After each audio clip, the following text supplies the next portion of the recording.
Maryland football makes a huge head coaching hiring.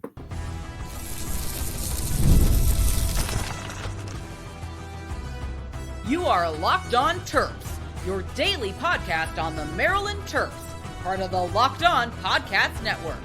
Your team every day. What's up, everyone? I'm Tre Moore, host of Locked On Terps, part of the Locked On Podcast Network, your team every day. So thank you for making us part of your day. And I'm also doing work at Inside Black and Gold, so make sure you guys head over to Inside Black and Gold for all your latest Terps news. And today's episode is brought to you by FanDuel. Super Bowl 59 is here, and there's no better way to make every play more exciting than with FanDuel Sportsbook. New customers can bet just $5, and if you win, you'll score $200 in bonus bets. Download the app or head to FanDuel.com to get started. Maryland football had a huge coaching hiring, not firing, had a huge coaching hiring, and we finally got our offensive coordinator, and I think it was a really good hire in Pep Hamilton. So there's a lot of different layers to this discussion about our OC and getting Pep Hamilton. First off, I want to say I do think it's a good hire for Maryland football. I do think so. And I think we started to kind of put it in the backseat. Honestly, I wasn't really thinking about the offensive coordinator. I started thinking about some other things that were going on, like basketball. I was thinking about Maryland recruiting, which we'll talk about a little bit later, and the talks of Maryland getting a big-time player to sign potentially in the next couple of days. I was thinking about some other things, and the offensive coordinator battle, I guess, or the hiring kind of slipped my mind. But when this news came out, I thought this was a really good hire for the Terps. So Pep Hamilton is connected to the program in a really interesting way. He has family that plays on the program that is committed. His son, Jackson Hamilton, is committed to the Terps. So it makes some sense that he's coming to coach his son. You see that in college football. Obviously, it's not the same as Deion Sanders coaching Shedeur Sanders. It's not that level. It's not going to be that type of thing, obviously. But you've seen that. You've seen head coaches, football coaches coaching their son. It's interesting because this is a different situation than some of the other ones, because I don't think anybody really sees, to be completely honest, and I'm honest with you guys, Jackson Hamilton's probably not going to play as a Maryland football quarterback. I don't know if a lot of you guys know who he is, but we have two quarterback commits in the 2025 class. Obviously, four-star Malik Washington, one of the top kids in the 2025 class, a huge riser who I'll talk about a second in this hiring and why I think this is a big hiring for him. But we also have this Jackson Hamilton guy who's a three-star prospect, not nearly as rated highly as Malik was, but still a kid that we brought in. Obviously, now his dad, Pep Hamilton, is going to be the offensive coordinator, and I think can bring a new, unique feel to the offense. And I think a big reason why I think Pep Hamilton is going to be really good is because he's been so many different places as an offensive coordinator. He's such a wide perspective of what he's done, of who he's been with, NFL, college, and I love guys like that.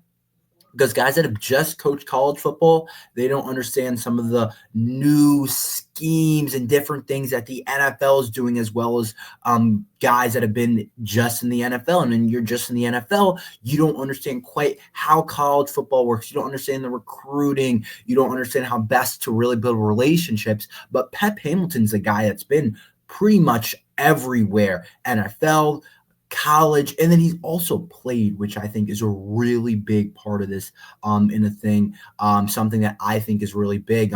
He started off playing actually at Howard University, where he was a really solid player over at Howard, and then that's also where he started his coaching was at Howard. So Howard's obviously college team right in the DC area as well, right in DC, to be honest. And then he made the jump to the New York Jets in 2003, was their offensive quality control coach. So you already see right away, he was the Howard offensive coordinator from 1999 to 2001. And then right away, 2003 made a huge jump, or not a huge jump, but made a jump to the NFL as the New York Jets offensive quality coach. So we're only in 2003, and he already has a ton of experience. And then 2004, he was the New York Jets quarterbacks coach. 2005, New York Jets receiver coach. So you see two position groups that he's already coached. He's already coached quarterbacks, which I think when you're an offensive coordinator, that's the thing that's most important. And he's also already coached receivers. And then he spent time with San Francisco as their quarterbacks coach, the Bears as their quarterbacks coach, Stanford, so back to college, which I think is important, getting that college perspective as a wide receivers coach, Stanford offensive coordinator from 2011 to 2012, and then Colts offensive coordinator, Cleveland Browns assistant head coach and quarterback coach, Michigan assistant head coach and passing game coordinator, and then more recently, when we get into some of the recent stuff, Chargers quarterbacks coach 2020. What do you guys know about the Chargers in 2020? That was a really good year of Justin Herbert, and he was able to, and he's a big reason why I think Justin Herbert was a really good player. You got to give credit to the quarterback coach for how he was able to develop Justin Herbert and what Justin Herbert has become. You got to give some of that credit to Pep Hamilton. Obviously, there's a lot of other people, and obviously Herbert's immensely talented, but it's really cool to have a guy that's worked and really has been a key development in a guy like Justin Herbert in the NFL. That's really cool to see. And then also recently was the offensive coordinator in 2022 for the Houston Texans, and now is back coaching college football for Maryland. So I think he's going to have a really cool type of offense that we're going to run. I think it's going to be new. I think it's going to be more interesting. I think there's going to be more motion. I think there's going to be more concepts that we like. I mean, I'm not an expert on the conceptual stuff, exactly what we see, but I feel like it's going to be more new, more innovative, where I felt like last year we got stale at times. It felt like things were like, it just got stale. Things weren't going as well as I thought it could have gotten. I thought defenses started to, we started to get really predictable. I thought teams were able to read us, and it really hurt us at a certain point. I thought we threw the ball way too much. We had no run game, which really hurt us. And I think Pep Hamilton will be able to hone that in a little bit. I think he'll be able to create more balance, while him and Mike Locksley collaborating, I think could be really interesting for Maryland football next year. As well as I think that one of the biggest parts of this, which a lot of people will talk about, I think, is how can he develop Malik Washington? Right now, that's our star. Right now, that's kind of our franchise piece, if you will.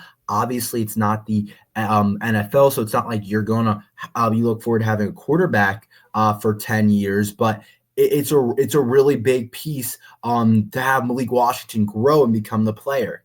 But I think what Pep Hamilton can develop Malik Washington is something that I'm really excited about. I'm excited that Malik's going to be able to work with a new offensive coordinator, where I wasn't really excited about Gaddis and what he was doing with the team. But I think Pep Hamilton is going to bring in some new type of looks, some new types of concepts that really allow Malik Washington to develop into the player that I know Malik Washington can be. And we know he can be an all Big Ten type of guy. And I'm excited to see how that relationship builds and how that works, because Malik could be the next quarterback for the next 3-4 years. So I think that's a real big part of this. That's nearly half a decade. So I think that's a part of the storyline that we have to talk about, is Malik Washington. But I really like that he's been in college and he's been in the NFL, and that he has a widespread, has been to a lot of different jobs. I think this was a good hiring from Mike Locksley. I think it makes a lot of sense. We'll talk about it more. But I do think this is exactly what we needed. I'm hoping he brings some more balance to the offense. I thought Gaddis just got outdated. I thought he's had his time. He's been a good OC. He's done some good things at different places he's been. But what he was starting to do with Maryland's offense last year, it was yucky. It wasn't good a lot of the time. And I put a lot of blame on Gaddis. When Mike Loxley took over the play calling, it didn't get better. But I think we need somebody that one Loxley can trust. He couldn't trust Gaddis, and I think that's what made it really difficult. Is he just couldn't trust Gaddis. And when you don't trust your OC as the head coach, it's just not going to work. So I'm really interested to see how this looks next year with a new innovative offense with a guy that's been in the NFL. It's worked with Justin Herbert. It's worked with a lot of different guys that's been around. He's been a player himself, so he understands the players from their perspective. And I think it'll be a really cool opportunity to see. Let's talk some Maryland basketball. Finally ranked in the top 25 in a huge week coming up. How high up can the Terps get? We'll talk about that next. Super Bowl 59 is here. One game, two teams, endless possibility, and there's no better ways to make every play more exciting than with FanDuel Sportsbook. Whether it's predicting the first touchdown, calling the MVP, or even getting on the coin toss, FanDuel makes it easy to get in on the action with live betting all game long. You can adjust your bets and as the game unfolds and feel the thrill from kickoff to the final whistle. The live betting feature lets you stay involved no matter what happens on the field, and the app is super easy to navigate. Plus, knowing that you can place a $5 bet and potentially win $200 in bonus bets for the Super Bowl. That's the icing on the cake. Download the app or head to FanDuel.com to get started. Bet just $5 if you win. You'll score $200 in bonus bets. That's FanDuel.com. Bet with FanDuel, the official sports book partner, Super Bowl 59.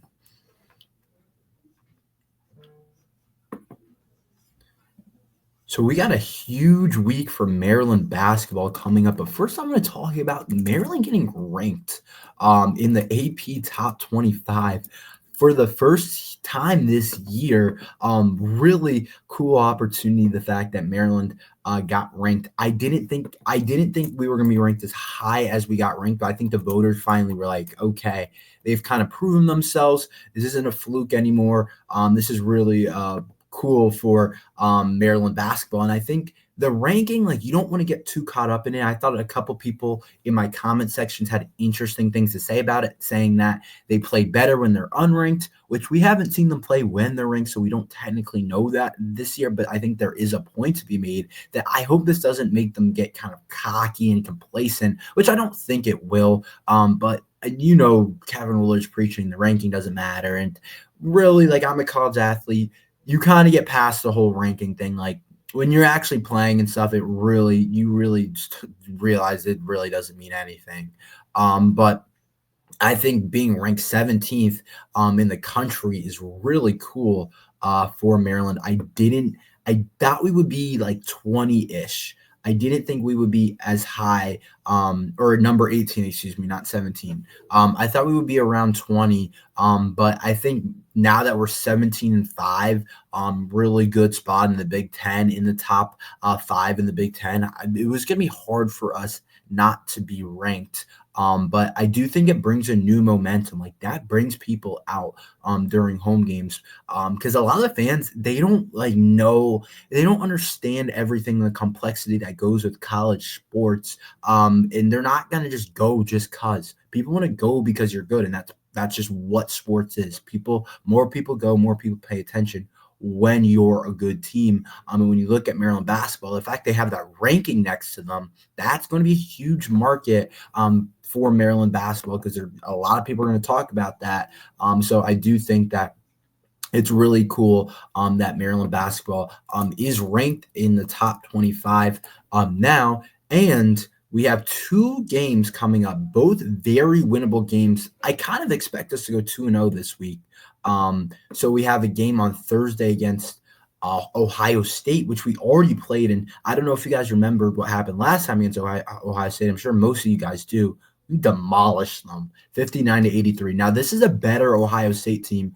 Now, this is an Ohio State team that's won some pretty good games, that's put themselves in a pretty good spot. But to make a potential tournament type of get into the tournament, they recently beat Purdue a couple weeks ago. they've gotten some wins. They crushed Penn State. They beat Iowa. Like, they're very much in the mix of things now. Whereas before, I thought our win against them wouldn't mean as much, but they've gotten some wins. They've beaten teams like Minnesota. They have a big win against Kentucky. Like, they've gotten some wins now. They're a better team than what we played, and I don't expect a blowout, especially at Ohio State. But it is a team that I think we're better than, and a team that I think we should win. So I think that's going to be a unique opportunity on Thursday. You don't usually get to play teams twice, but you get to do it this year. In the Big Ten, you get to play a team twice. I mean, last year you would always play some teams twice, but it's gonna be interesting to see. It's always different and unique when you play a team twice in a year, especially in college basketball, because once today's team you want, it's a lot harder to beat a team twice. Trust me, it's a lot harder. So it is kind of unique for Maryland basketball in that way. The fact that they are playing Ohio State again, and that we have the opportunity again, that's something that's not easy to do. But I do think it's really cool as well. And then you also get Rutgers, which should be a really interesting one. Obviously, they're filled with those two star-studded freshmen. I don't know what the deal is with Dylan Harper and his status with everything, but I know that Ace Bailey is one of the best freshmen, one of the best players in the Big Ten. So that's something that's going to be interesting for sure. But I know Dylan Harper has that sprained ankle. I don't know how long he's out for, but this is what I've been saying about this Rutgers team. I said way too much. There's way too much hype going into the year. Two freshmen don't win in college basketball. They might go and be the best two freshmen in college basketball in terms of their NFL, but that doesn't win in college basketball, or best two freshmen in the NBA for the future, but that doesn't win in college basketball. So I think it's a situation where you can get excited about those two guys for Rutgers, but I knew before the season they weren't going to be as good as people thought. And to keep things short, I'm not a Rutgers hater. I just think that before the season, a lot of people put a lot of hype onto that team that I didn't think they were going to be that good. When they were ranked ahead of Maryland in the preseason Big Ten thing and stuff like that in the ranking, I was like, nah, promise you by the end of the year, Maryland basketball is a better team than them. And that should be a win. At home, I think we can beat them by 15 points. I really don't think they have what they need to compete in the Big Ten, and I just don't think they're very good this year. They rely way too much on stars, and it's not the NBA. That NBA stars win. In college basketball, it's more about your balance. It's more about how old you are. They haven't won very many Big Ten games. They've got to win against Northwestern, but they've lost to Michigan. They lost to Michigan State. They lost to Penn State. They've gotten a lot of losses. They've had put some wins together, but I do think it should be a win for us. So that would be interesting. But I think, to me, I'm just most excited that Maryland's in the top 25 in 18th team in the country. And now Maryland has an opportunity to really put themselves in a spot to really move up in the Big Ten and in the rankings and in your tournament resume. Right now, Maryland, you're probably sitting at your 17th ranked team in the country, or 18th. I keep saying 17th. You're the 18th ranked team in the country. That probably lends you to about a 5 or 6 or maybe a 7, depending on how you kind of look at it. But I think that Maryland could really push themselves into that kind of 5 range. I think that's where we want to be. I don't know exactly where they kind of see us in the tournament, but this is a week to do that. And then also in the Big Ten, Michigan State kind of opened things up with a loss against USC. Purdue has 2 losses. Michigan has 2 losses. And then we're sitting right behind those teams, tied for 4th with Wisconsin, who we have the tiebreaker on with 7 losses. So Maryland can make its way up, which is going to be important with seeding in the Big Ten tournament, as well as winning the Big Ten regular season is a big deal. I don't know if we're going to be able to do that. Michigan State's just in a really good spot, and so is Purdue. But I do want to see what we can possibly do. So it's going to be really interesting to see how Maryland kind of continues to go. Let's talk about Maryland football. A 4-star is predicted to commit. We'll talk about that next.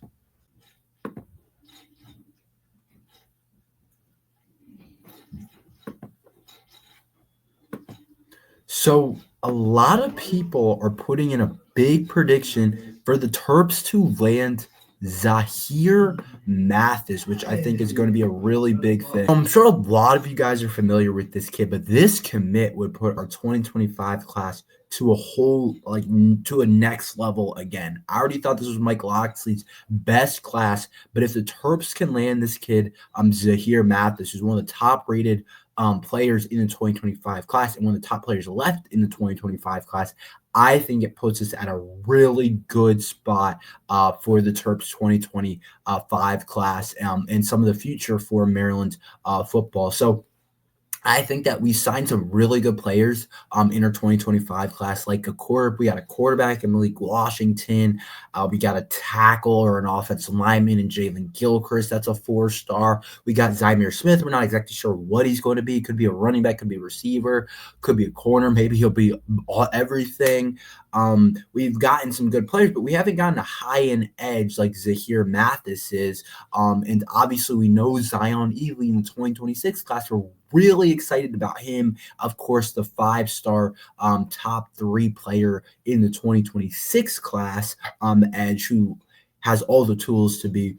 If he stays a Maryland Terrapin and he doesn't decommit, which I think is going to be tough for Maryland to be able to do, I keep it honest, I keep it 100. But if he stays a Maryland commit, he is really going to have the opportunity to be one of the best Maryland defenders we have seen. And I really believe that. First, second round pick, like all those different things, if he comes in and works and Maryland's coaching staff lets him become that. But we're not here to talk about Zion Ely, but I think Zahir Mathis, edge 6'6", 225, goes to school in Philadelphia, is scheduled to commit on February 5th. So today's the 3rd. It's Monday. Some of you guys might watch this on Tuesday, but it'll be interesting to see. His commitment. And I think some of the schools, it looks like, that are in the mix, it looks like it's a 2-man race between Florida State and Maryland. I think that's kind of what it's going to come down to. But crystal balls have been entered for Maryland. And I think Maryland's picked up a ton of momentum. He just visited Maryland. It seems like Maryland's going to be the spot. I'm going to go ahead and predict that he's going to land a Terp, but you never know with this kind of stuff. People come out of nowhere, things happen out of nowhere, and it can just be weird. But like I was saying, he's committing on February 5th, so that's Wednesday, if my calculations are right. And I'll have an episode about that, talking about him and his commitment. But 4-star rated edge, 247 has him as 166th ranked nationally, the 20th edge at number 4 in the state of Pennsylvania. So this kid's a guy, has all the kind of things that you want. If the scouting report's interesting as well, so the stand-up pass rusher that has a chance to emerge as a game wrecker in the coming years if he can match his technique and effort up with his elite physical feature. So he's a guy that is a little bit raw, but like a lot of these edges are a little bit raw. But he's a guy that has a really good frame. He has a lean 6'6" foot frame and is believed to be equipped with a 35-inch arms and near 6'10" wingspan. It says he frequently finds a way to use his additional length as an advantage as he rips and slides around the corner before trying to drag down quarterbacks. Can build some speed as play progresses, but must improve his snap anticipation to find more urgency on snap-to-snap basis. So he has a chance if he can match his technique and effort up with his physical features. So he's a freak, basically, it sounds like. And if he can get his body in the right spot, which is exactly what a college weight room in college football will do to you, you're going to have a spot to be really good. But I totally expect if Maryland to be able to land him, and this would boost our 2025 class overall. And I think a guy that could really help. And maybe the next couple of years, we're talking about him and Zion Ely being a really good edge group for Maryland football. That could be a really unique for Maryland football and a really awesome opportunity for Maryland.